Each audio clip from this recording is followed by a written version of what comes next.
Hello and welcome to the Pain-Free Living podcast with me, your host, Bob Allen. I'm an osteopath and I've been treating people's pain problems since 2008. And what I'm going to do today is to give you a little bit of a heads up on the nervous system. It is really, really complex. This is a short podcast, so I'm not going to go into the ins and outs in detail. I'll do that in a longer podcast another time. So today, all I'm going to talk about is how you can hack the nervous system to improve your well-being in a very simple way. So before I do that, I need to give you a little bit of a breakdown of the nervous system and how it all fits together, because then it will make what I say later on just a little bit easier to picture and how that might work.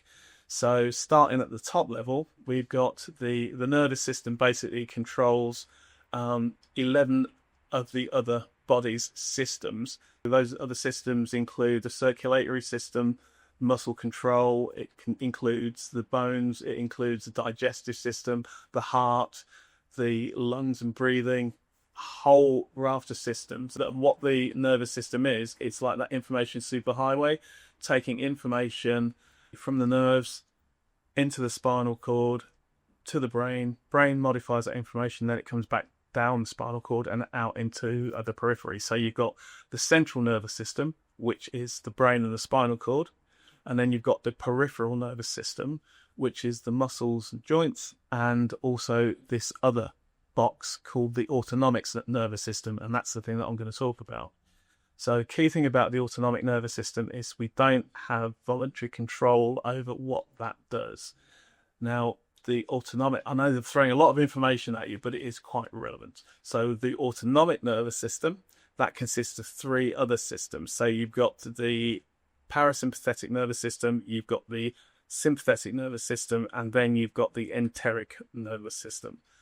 Now, I'm going to lump the enteric and the parasympathetic nervous system together just to make things a little bit more simple. And now we get onto the bit that hopefully you'll be able to relate to a lot more. So we've got the sympathetic nervous system and we've got the parasympathetic nervous system. Sympathetic nervous system controls the organs, muscles and joints, etc. for your fight, flight or freeze side of the system. So if you back in the olden days when saber-toothed tigers used to be around the corner, if you were encountering something that looked like a saber-toothed tiger, it would increase the heart rate, increase blood pressure, it would reduce the blood flow to the digestive system. So all the stuff that you didn't need to fight the thing or run away from it, or basically freeze, so you make yourself as small as possible, don't move, and hopefully it will just go straight past you. That was key to our survival back in the day. In our 24/7 switched on society, we tend to spend a lot of time in that sympathetic side of the nervous system where we're either on our phones, we're watching the latest box set, we've got a deadline to hit at work, we have the boss emailing us at 12 o'clock midnight because there's something that we haven't done that we need to do, etc., etc. So we spend a lot of time in that kind of aroused state where we're ready to fight something, fight it, run away from it, or do something else. So we spend a lot of time with the sympathetics up here somewhere.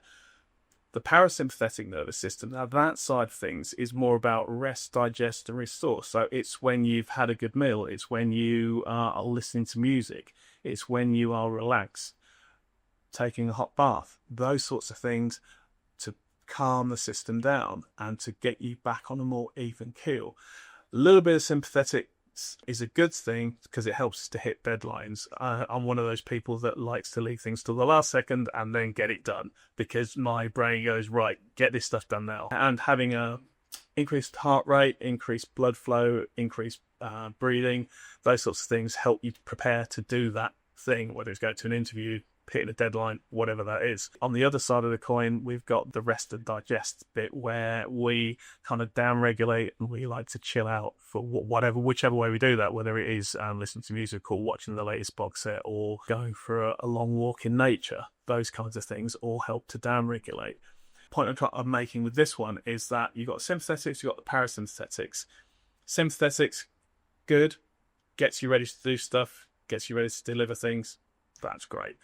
Parasympathetics, rest, digest, chill out, do nothing. So what tends to happen is we tend to be very much in the sympathetic side, which can lead to high blood pressure. It can lead to headaches, lots, increased muscle tension, poor digestion, so constipation, IBS, all those sorts of things are related to what we call sympathetic overdrive.